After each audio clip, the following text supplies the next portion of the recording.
Let's get silly! Hello everyone, welcome to the MustacheAndTheBeard.com, two gray geeks. Changing the world, one post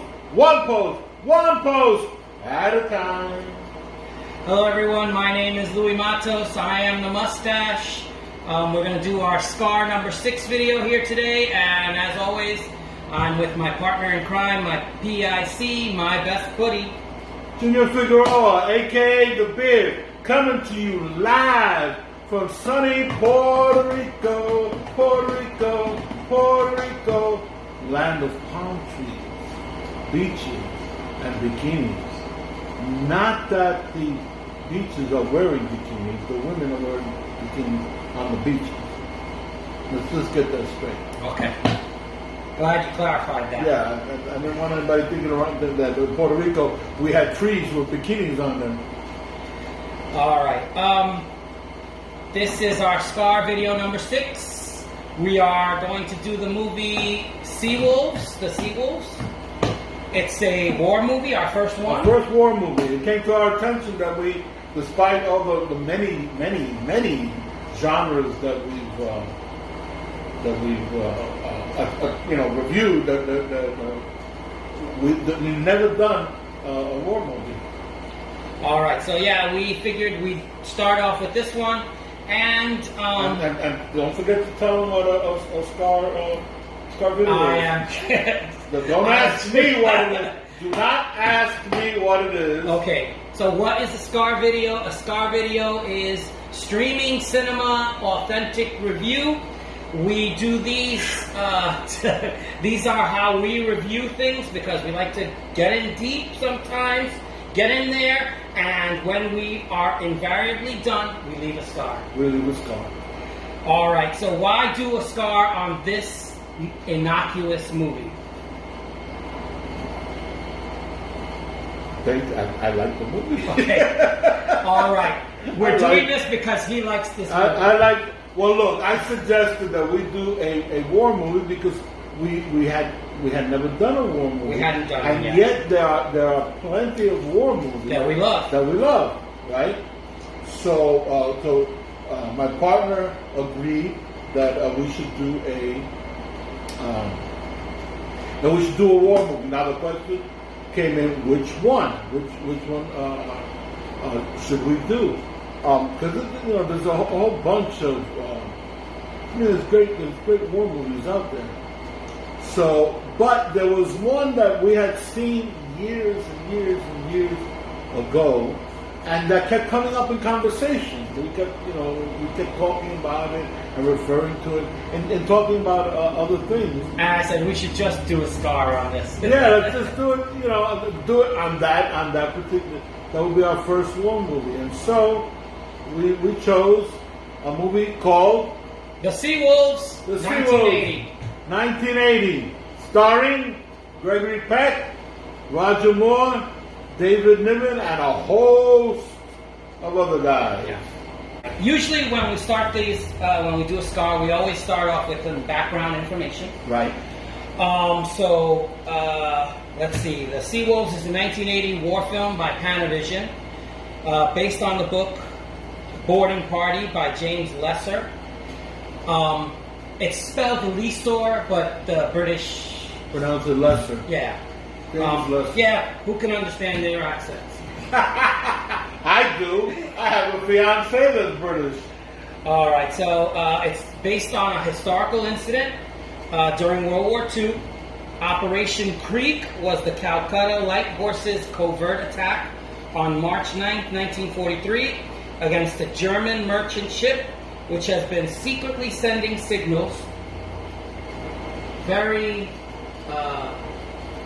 SSS, to U-boats from a neutral harbor in Portugal about where Allied ships can be found. Alliterative was the word that I was looking for. All right. And so I think from there we'll start doing some pre-production notes. Sometimes it's difficult because we are taping our conversations, and we have these conversations all the time. Yeah. and sometimes what happens is that we forget that that you are not privy to everything that we talked about yesterday. So if we start speaking about something and has to do with something we covered yesterday, then we have to remind ourselves to backtrack to let. Yeah, and we speak in shorthand sometimes. Yeah. All right, but yeah. So the title, I'm having a hard time remembering the Seawolves because He is. it's just such an innocuous title for what they act. I mean, if they would have titled it the boarding party, Right. The Seawolves has nothing to do with what happens in the movie, other than it has to do with boats in a harbor, sea, and that's pretty much it. Well, and they're all older, so like the Gray Wolves, I can totally get that. Yes. This is. But they could have called it the Silver Foxes. I mean, well, I guess the Seawolves was an attempt to entice people to come into the movie, to jazz it up, if you say decrepit old farts, they're not going to go see the movie. But if you say Seawolves, yes, that sounds great. Let's go see this movie. yeah. All right, so the film was originally titled The Boarding Party, which to me is much logical. Right, more logical. makes sense. The producer originally wanted to reunite Roger Moore, with the cast from The Wild Geese, Richard Burton and Richard Harris. Richard Harris. You ever seen The Wild Geese? The three leads. Again, it's a war movie. This one takes place in Africa. It's three leads: Richard Burton, Richard Harris, and Roger Moore. And they were supposed to be Pugh and Grice, right? Which is the lieutenant colonel and somebody David Niven's character, which also is colonel. But they had a fight with Lorimar, and United Artists had a fight, and so the budget that was supposed to be the Wild Geese type budget was cut in half. Well, if you're going to get Richard Burton, you better have a budget. You better be able to pay him. Yes. And Richard Harris, also name recognition. Not to mention Roger Moore too. Roger Moore too. So here you are. Your budget is cut in half, and Ewan Lloyd, who is the producer, said, "I'm not going to get to do the Wild Geese Part 2. So what I'm going to have to do is I'm going to have to be satisfied with Gregory Peck." Oh, Jesus. You got to be satisfied with And David Niven. David Niven. Oh, geez. Two unknowns. So, yeah, they had some issues over the budget, and as expected, they settled for Gregory Peck and David Niven. Much of the Wild Geese cast and crew were reunited for the film. This is true because all those guys, I shouldn't say all, a lot of those guys all those old guys that you see that are part of the Calcutta Light Horse, they were mercenaries in the Wild Geese. All right, so it's very clear that the writer was the writer of the Wild Geese, Reginald Rose. The director from the Wild Geese, Andrew McLaughlin, and you found out some information about the director. Andrew McLaughlin, he did so much. Not only the Wild Geese and of course the Seawolves, but McClintock, Dirty Dozen Next Mission. A lot of John Wayne movies. A lot of John Wayne movies. A lot of action movies. I mean, this guy. He's one of us. Yeah. He's definitely geek material. The composer was Roy Budd. The producer was the same. Designer, Sid Kane. They all... So, in front of the camera and behind the camera, they tried their best to get the Wild Geese cast and crew on a budget. So, filming took place in Goa, Portugal, which now belongs to India. All right, so now we go to the cast, as we generally do. Now, we've already mentioned Gregory Peck plays Colonel Lewis Henry Owain Pugh, or Colonel Pugh. Colonel Pugh. Not the greatest name in the world, But since this is based on a true story, I mean, you're stuck with some of these names. Pew. Colonel Pew. All right. Roger Moore is Captain Gavin Stewart. Really, now Gregory Peck, he's comes in there. He's what you'd expect of Gregory Peck. Exactly. He comes in like really, and then Roger Moore is behind him, and Roger Moore is like, whose butt am I gonna kick?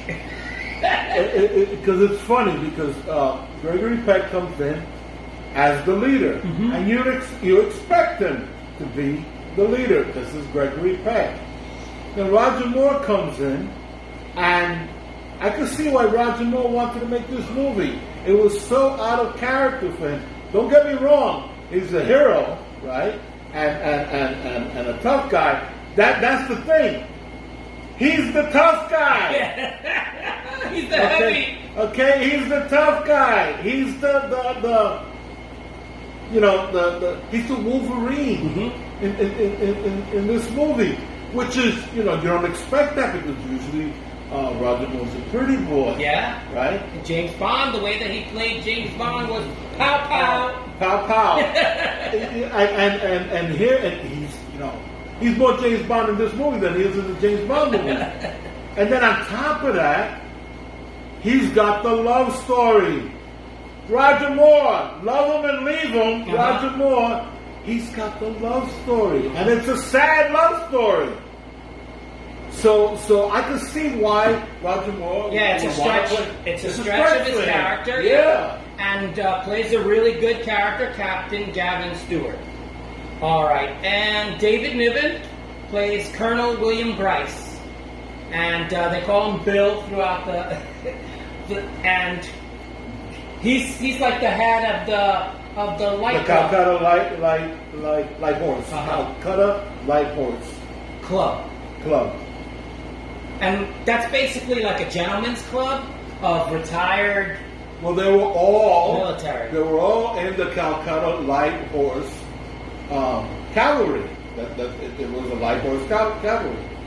They're all ex-soldiers, right? And apparently, World War I. So yeah. Apparently, when they retired, rather than go home, they all stayed. Okay, this is where they served. They served in India. Remember that? In these days, India was a colony of Great Britain. So they served in India, and instead of going home, they all stayed. And so they formed a gentleman's club of their regiment. That was their regiment, and this is the club. Now, we're actually getting into the synopsis. Okay. All right. The point is that David Niven was their commanding officer. And so they still have a tendency to think of him as their leader. Yeah, he's colonel. He's a retired colonel, but it's like they still look to him. They're watching. They're listening on the radio for things that are happening in the war. Right. This is the whole thing. The World War II is going on. Britain is at war. For them, despite the fact that they're not living in Britain, they're still British to the core, right? And they want to know what's happening. When the war broke out, each and every one of them volunteered for active service, but they were too old. Yeah, they're too old. They're too rickety. This person has a bum ticker. The other person has a wooden leg. Yeah. So, but it goes to show you their patriotism. Once a soldier, always a soldier. Barbara Kellerman, one and only female in the entire movie, Mrs. Cromwell, other than the wives, but the only star in this. Mrs. Cromwell. She's a spy. I mean, from the beginning, we know that she's a spy. We're not giving away any spoilers. Yeah, she's a bad guy. She's a bad guy. She's a spy and she's a killer. And she also happens to be the love interest. The one that our hero falls in love with. The Maya Hari. Exactly. All right. Maya Hari. Yeah. So then we have Trevor Howard which is Jack Cartwright. He's kind of an important character in this, and he's a well-known British actor. He's also the sacrificial lamb because, well, he's a sacrificial lamb. All right, Patrick McNee. Yeah, he looks so good. A little Pudgy. a little pudgy around the middle. Patrick McNee from the British Avengers. John Steed. But he looked so good. His hair looked good. His face looked good. It was a pleasure to see him in there. He's Major Yogi Crossley, and Yogi because he spends most of the time standing on his head. Right, yoga. He's the demolitions expert. And they call him Yogi. All right, and then I'm just going to mention one other person, Wolf Caller, that's his name, Wolf Caller.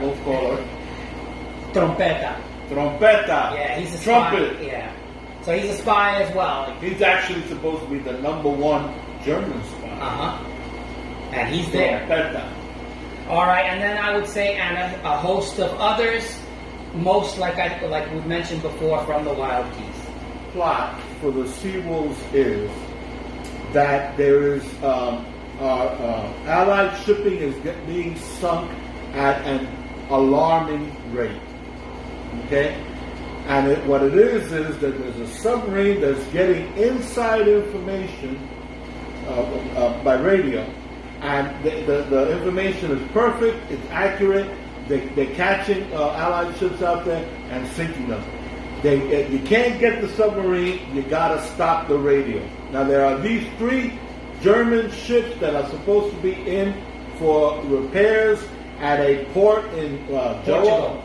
Goa, Portugal. Now Portugal is neutral. Okay, so you can't go after, the British cannot go after these 3 ships.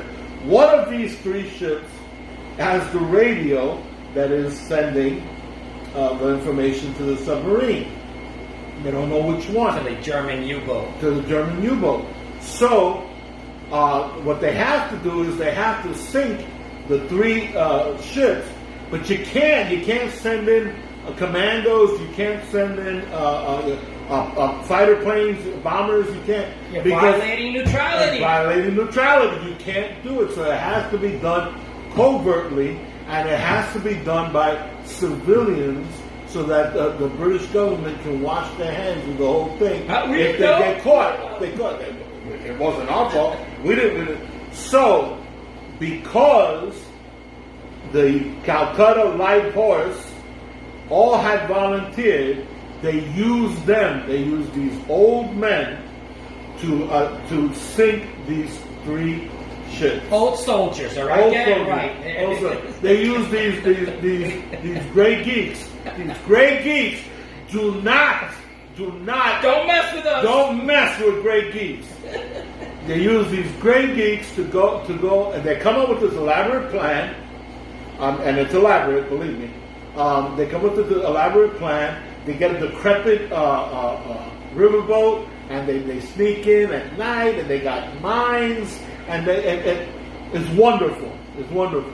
But the fact of the matter is, that's the basic plot. They have to sink those 3 ships in order to save the day, to make the world safe for democracy. And they have to have plausible deniability.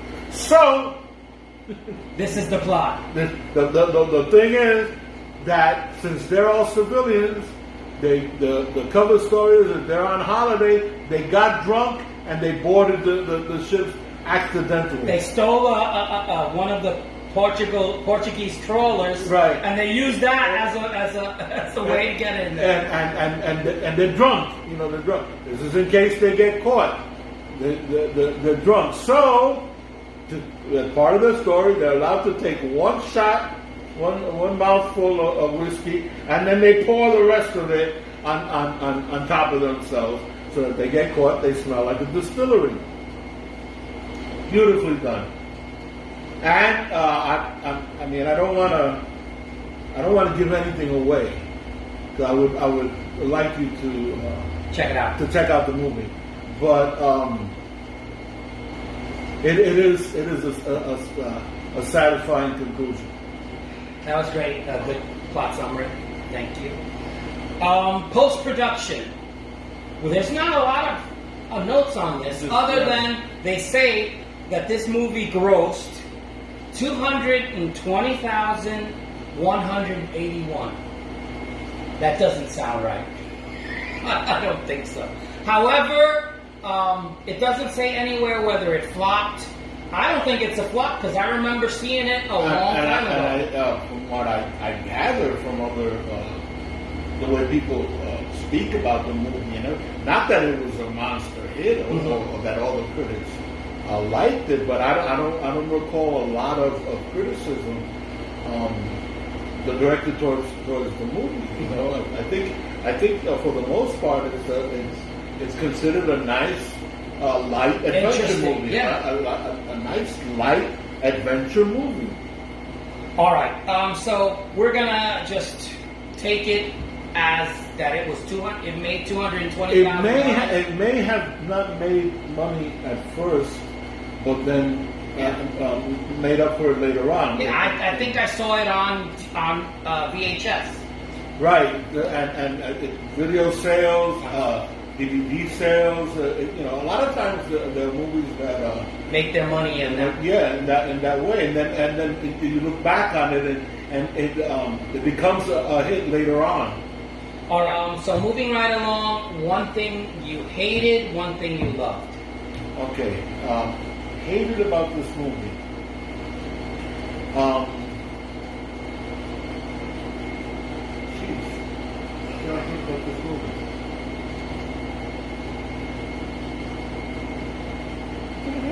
I'm trying to think of I can't something that you hate about the. So if there's nothing that I could have. Not that I actually hated it, but I think I could have stood for it. It's very quickly. It's a very quick-paced movie. It's a very quick-paced movie.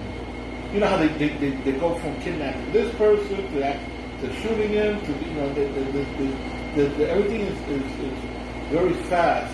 I think I could have done with a little more characterization for the Calcutta light horse. Some of those guys were interesting characters, and I think I could have done with getting to know them a little bit better. That's the only thing that I can think of that. See, like for example, Jack, the sacrificial lamb. The sacrificial lamb. We get to know him pretty well, but those other guys, during the mission, you don't even know. Yogi, we didn't really get to know him that well. So I could have done with the movie be a little bit longer, with just a little more characterization. That's the only real complaint that I have about it. And the thing you love? I love Roger Moore's character, and I love the stretch that he got to make. I swear to God, I mean, because I'm a Roger Moore fan, right? But for the most part, 90% of the time you get Roger Moore playing the same character. It's rare. Folks is one of them. The movie Folks. That he's not cardboard. That is not. Yeah, and this one too. And come to think of it, I think that he also stands out in Wild Geese. But the thing is that Wild Geese he really is the third lead. So there's a lot of the movie focuses on Richard Burton and Richard Harris, whereas this one he's more of the second lead, with David Niven being the third lead. So. But I really liked Roger Moore and his character, and what they did with it. I really liked that. So, what I disliked. What did you dislike? It's 2 hours. Now, it's lots going on. So yes, there's a lot of planning. The mission is completed in 30 minutes. So the hour and a half is most used on planning, the setup, the training, lots of exposition broken up with interjected humor. So those bits that, all of a sudden you're hearing them talk, and then somebody will come out with a crack, and it's like, oh, that's funny. so those moments are good, but it's a little long in the exposition part. If they would have done more characterization, that would have helped. But again, it's got that British thing of, you know, talking a little too much. So 2 hours, like I said, lots going on, but and the subtle humor interjected helped. So I wasn't bored. I'm just thinking to myself, it's like, wait, this mission was a half an hour of the movie. The rest of it, hour and a half, is setting it up. So I think I could have done with either shorter or more characterization, especially of the characters that are going to be important in the mission, like Yogi, which we don't really know. I could have used one more scene with Yogi and the 3 leads. So I would say that's the only thing I disliked. I didn't say hated it. There's a lot to like in this movie, because despite the fact that I'm making a kind of a complaint about an hour and a half, that hour and a half is filled with stuff. Mm-hmm. You know, there's stuff being done, and so the movie moves along. So in that regard, I don't think it's a bad watch. It's not a bad watch. So I'm not going to give my ratings and recommendations until we do the ratings and recommendations, but there's a lot to like about this. I'm going to go first, ratings and recommendations, because I think yours will probably be a lot higher. I'm going to say 3.5 Great Geeks. I like this movie. It's, for us, 3 is good. 3.5 is very good. I think it's I'm surprised. 1 is 4, 2 is fair, 3 is good, 3.5 would be very good. Yeah. So I remembered watching this movie and liking it. Right, but we were younger. Uh-huh. Yeah. And I know I saw it on VHS. I remember renting it and really liking it. So it is a very good movie. It other than, you know, the extended scenes that I think I really love Patrick McNee. He's not in this movie enough, and such a charming actor. And well, it's also an important role. Yeah. So I kind of like maybe they cut it in the wrong place.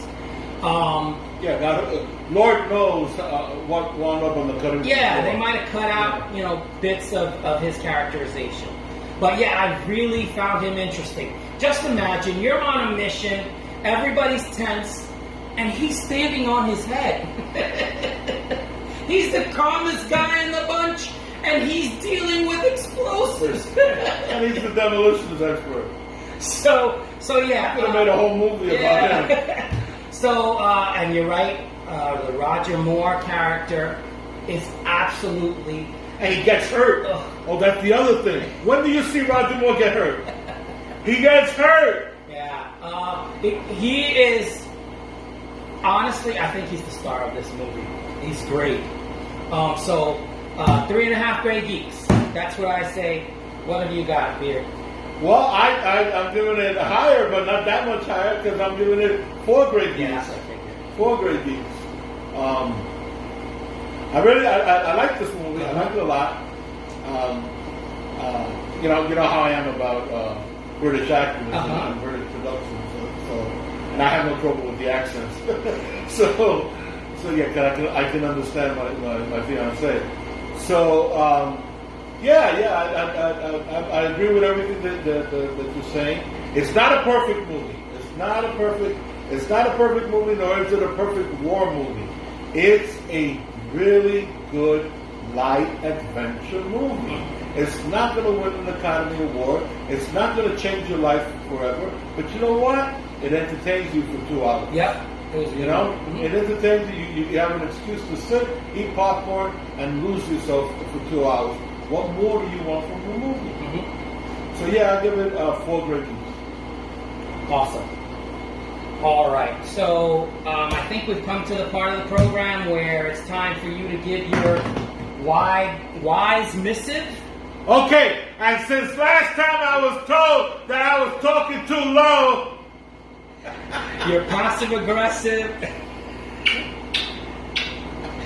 The most important part of